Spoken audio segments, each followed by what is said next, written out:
Greetings, ladies and gentlemen. You're watching the 6th and final installment of my Machinima making tutorial. Last time we talked about capturing footage, and this time we're going to talk about what you need to do with that footage, as well as voice acting, editing, timing, pacing, music and sound effects, rendering, and uploading. Before I actually start editing, I usually record all the voices first and then edit each of the voice segments appropriately by lowering or heightening the pitch or whatever I need to do. Make sure not to make voices too deep or too high-pitched. Once that's done, I save and name each segment appropriately as they are labeled in the script I wrote prior, using letter and number codes. For instance, if it was the 32nd line of dialogue written in the script, being spoken by a character named John Brent, I would name the voice file 32jb.wav. I'm also asked how I achieve the lower quality effect when voices are being heard over a radio or a headset or whatever, which involves adjusting the sound file's sampling rate. For me, usually from a 44,100 Hz sampling rate to a 5,000 Hz sampling rate. Your audio editing's help section or even a Google search should help you figure out how to do it with whatever software you're using. Obviously, there's a different method for each different piece of software. With the help of part 2 of this tutorial, hopefully you'll have picked an editing program by now that works for you, compatibility and affordability wise. With your voice files recorded and saved along with your large captured video files, the next step is to import them into your editing program. When I'm editing and trimming scenes, sometimes I'll lay out the voice files on the timeline first, with realistic pauses in the conversation, or voice overlapping if the conversation requires it, and then shape the video around it. Or, sometimes, if the scene is more important visually, then I'll edit and trim the video first, and then place the voice files around it appropriately. Whatever's more important to a scene, I'll do first. With scenes that are dialogue heavy, I'll do the voices first. With scenes that are action heavy, I'll trim the video first, and I'll always shape the other around the first. Occasionally, I'll juggle between the two methods while editing a particular scene. Like if I place the voice files first, and then trim the video, but then discover after looking at the video that it would be funnier if the pause between one line of dialogue and another was longer, I'll focus on the video and move the voice files around it so it looks and sounds the way I want it. When trimming a video, timing is crucial. Cutting a scene or a shot too short can nullify dramatic or comedic effect, but making it drag on can ruin it. What I do is play a scene with an untrimmed and unedited ending over and over again, pretend I'm watching a movie in a theater, and stop it whenever I feel I would expect the scene to end. I do the same thing several times, and when I think I've found the sweet spot, that's where I cut the footage. It sounds like stupidly obvious advice, but it helps me every time. Pacing is important, which involves making sure the scenes in the movie are balanced in terms of length and content.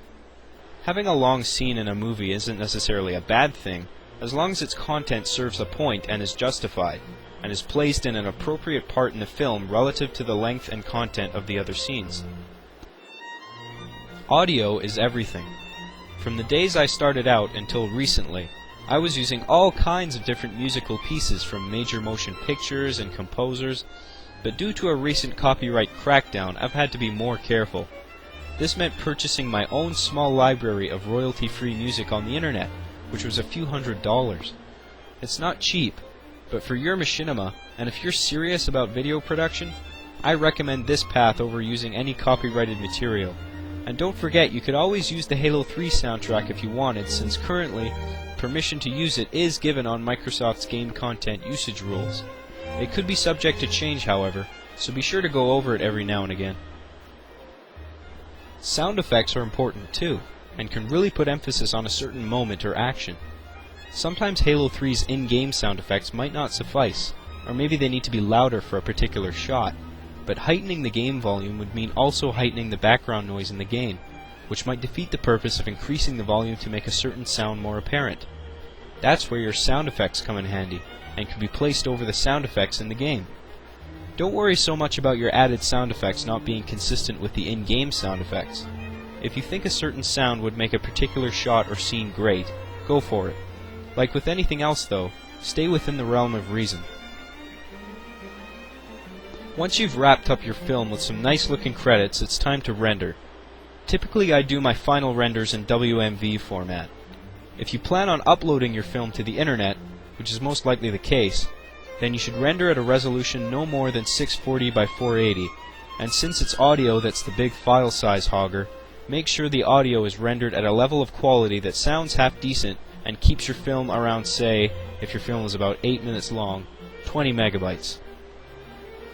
When your video is finally up on the worldwide interwebs for everyone to see, there's not much advice I can give you on getting yourself recognized, other than if your work is of good quality, enjoyable, and addictive, people will catch on without any need for major advertisement. We now return to Jack Hogg. But Dad, you can't go. You can't leave me. I've got to, champ. After the car accident, due to some strange twist of fate, my soul inhabited this car. What would your friends think of me? Your future wife. My wife? Ew, Dad. It's only a matter of time before you'll be interested in girls, son. I'll miss you. I love you, son. I love you too, Dad.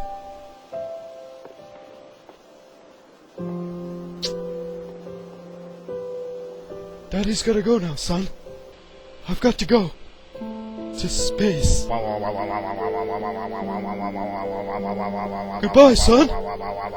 Remember to brush your teeth. And wash behind your ears. Oh. Oh. Oh. I guess there really is such thing as miracles. At least that's how it was for me in Master Chief Sucks at Halo. Though I don't regard it as the coolest thing I've ever done, people seem to enjoy it enough to stay tuned for my other works and see what else I had to offer. Well, I think that just about does it. I'd like to thank you for watching, and wish you good luck in your Machinima endeavors. If you have any questions that aren't answered in any of my tutorial segments, in my frequently asked questions on my blog, or answered easily by a 5-second Google search that your ass is too lazy to do, you can email me and I'll try and find time to respond. See you later!